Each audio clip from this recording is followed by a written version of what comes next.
The dining table. It's becoming extinct.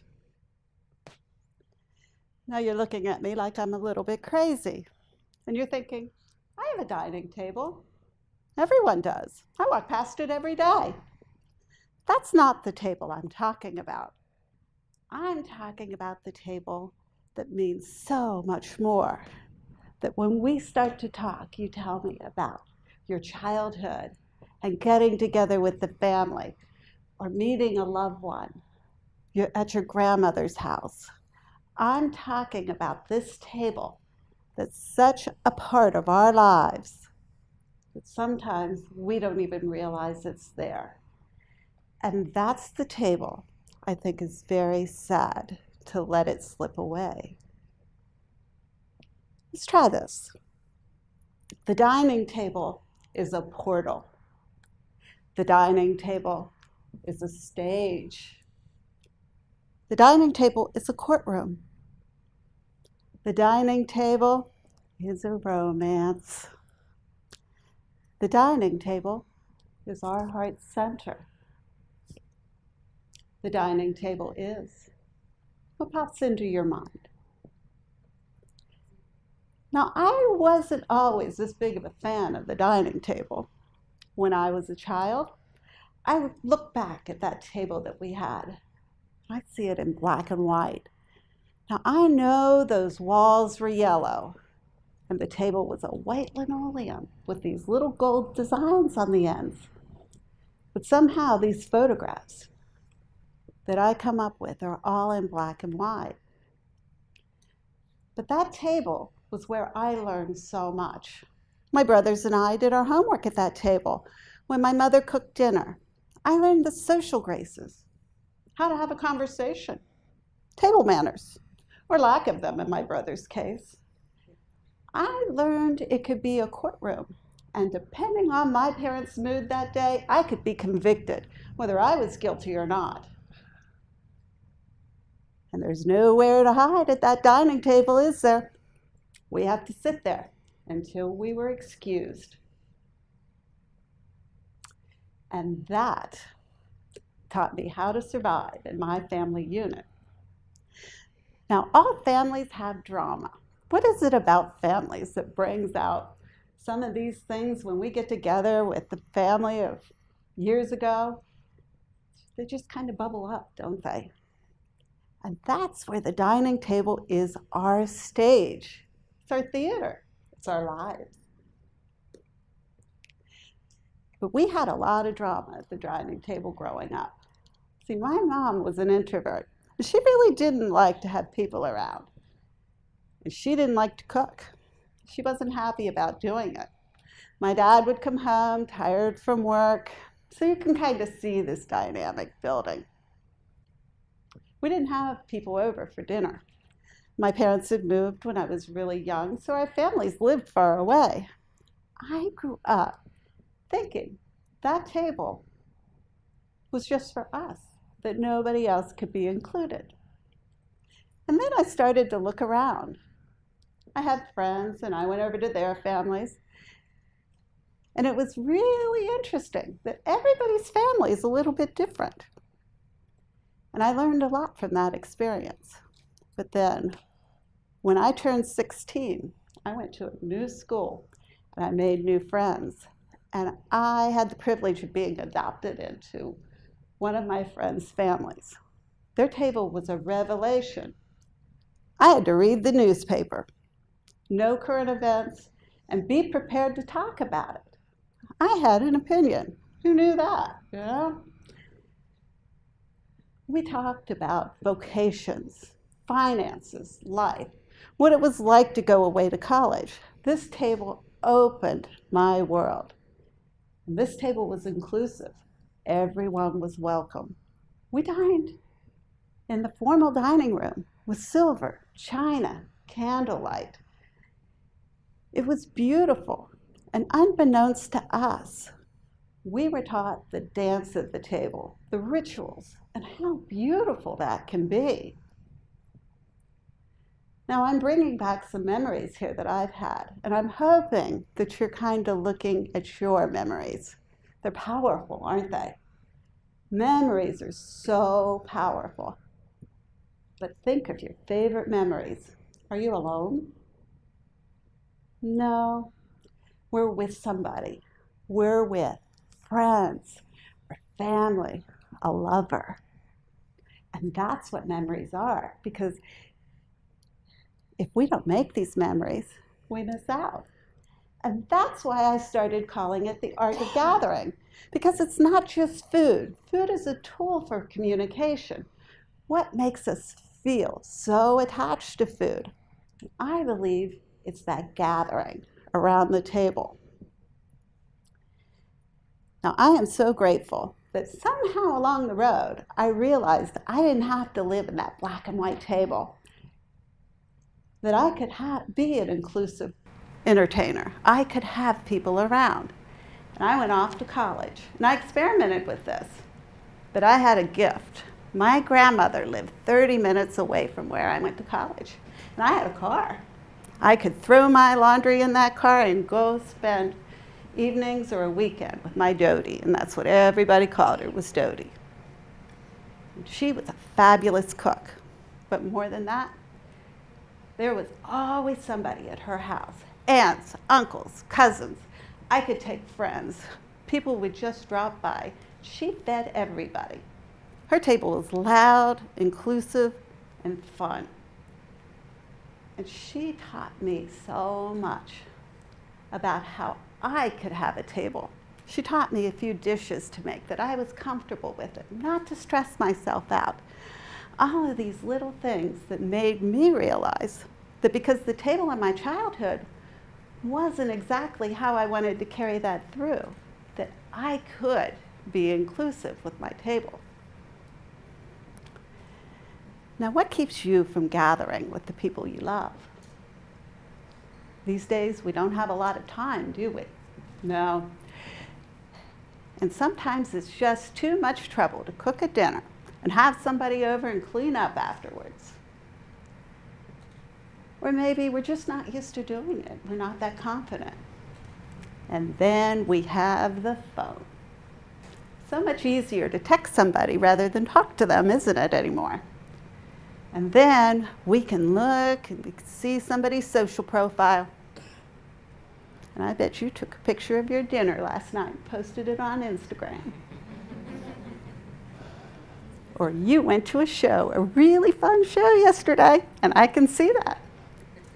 So what do we have to talk about? I mean, we know everything. And this is where I find our dining table really in trouble. This is where it can be instinct. We're designing spaces with less and less room for that table. We've got a kitchen island, and that's where we eat. Or if we're alone in front of our computers, or with our phones, even if we're with somebody.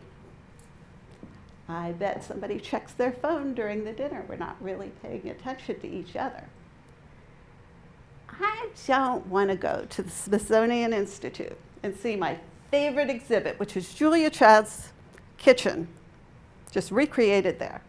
She's got this beautiful table in the center, and it's not aesthetically beautiful, but it's well loved. And I could see sitting there and talking to her for a few minutes. I would love that. But I don't want to see a little child pointing to that table and saying, "Mommy, look at that. What is that thing in the middle? There's no island in that kitchen." And sadly, I think that's where we're headed. Now, when I met my husband, my world opened up, because it turns out he liked cooking and entertaining as much as I did. One of my fondest memories is walking into the restaurant and seeing him sitting there in the evening we had after, because we met on a blind date. And we had the most fabulous time, and both of us knew that this was it for us. This was the one. And how does the romance grow? How does the romance start? We go to dinner. We have a drink. We have coffee. It's likely that romance begins and grows around the table. And as our relationship progressed, we put our passports to use. We went to places. And what do you do when you experience a new culture? The food, the table.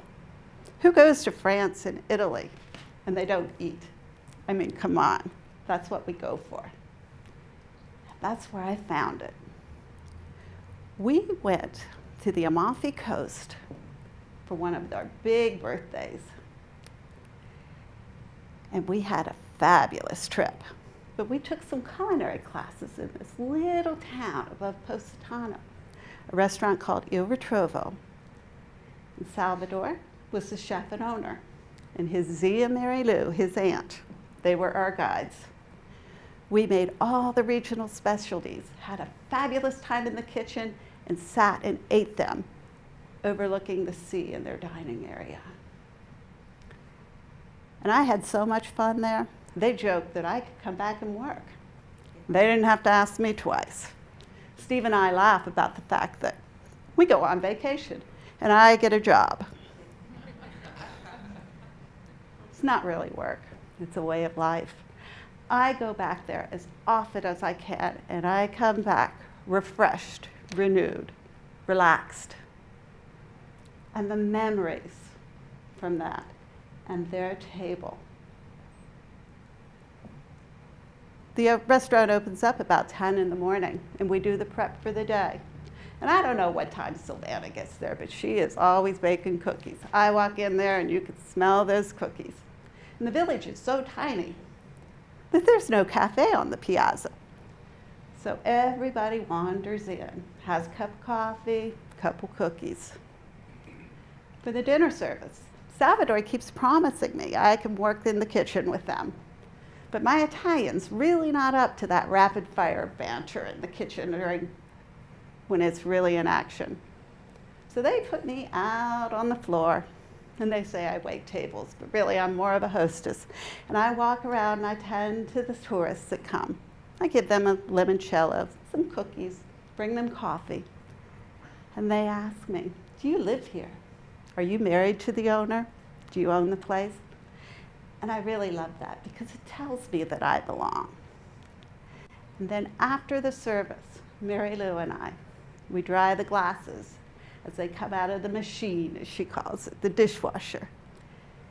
We talk about our day. And she'll tell me the fun things that we can do tomorrow. Fun things like go to the post office, the bank. It's all an adventure. We go have coffee with friends. Or I just help her at her house because I live in an apartment above her house. And this is my Italian family, another family I am just thrilled to be absorbed into. It's an adventure just to get there. I take a plane to Rome, a train to Naples, and then I get in the car and I go around these hairpin curves.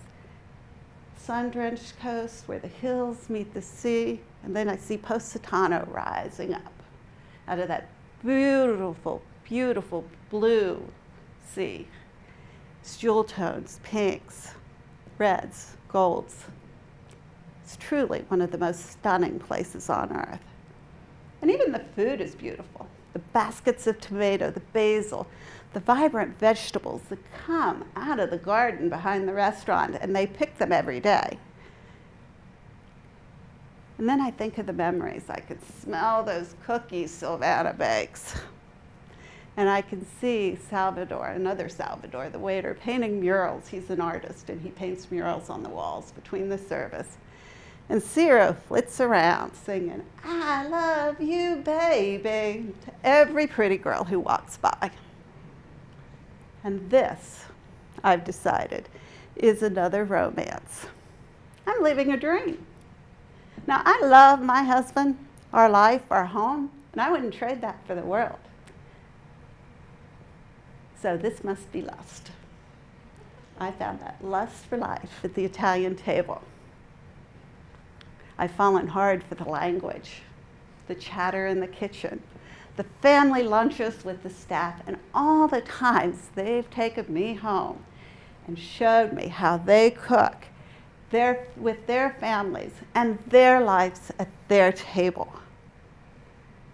I mean, it's just amazing.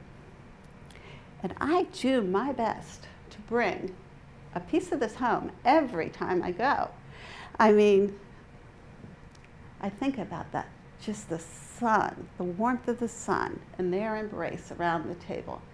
And it really is magic. And then I realized that there is such power in this table. And as I started to develop this into a business, which is Monica's Table, I started thinking, how do I explain this? Because it's really more of a feeling, isn't it? I mean, when you talk about the table, it's like, it's a table, but it's a feeling. And then I started to think, recipes. Recipes are the key. We love recipes, don't we? I mean, Google tells us that we search for more recipes. That's one of the biggest categories year after year. And we love to watch cooking shows. And research will tell us that we watch these shows more than we spend time in our own kitchen. And you ask any chef what they cook when they go home, and they cook dishes from their childhood, the comfort food that they grew up with. I mean, a bowl of chicken soup not cure anything? I mean, so if recipes are the key, they're pretty basic. It's a list of instructions and ingredients on how to make a specific dish. But then we take it a bit further. Use it as a formula, a recipe for success, or a recipe for making memories. Because there's no wrong way to gather anyone you love around you. We just need to do it. And then going back to our memories, we're not alone. But if we don't make those memories, we miss out. I mean, mindfully gathering people around the table is an ancient art, but it's becoming a lost art. Think of what happens when we eat. We sit, and we take time, and we look at each other. We listen, and we talk. It doesn't matter if you fix something yourself, you grab takeout or order a pizza. Eating together is where we connect. And that is where the dining table is our stage. We fill it with those we love, and we create a life. And I so hope something that I've said here inspires you to call that friend instead of texting them. Maybe go to lunch or have coffee. Or invite somebody at home to your table. Or maybe it's given you the inspiration to throw that party you've been waiting for somebody else to have so you can catch up with all your friends. Or to travel to a faraway land. Or even just go to a venue you've been meaning to in your own hometown. But whatever it is, I really hope that you make the recipes that make your memories. Thank you.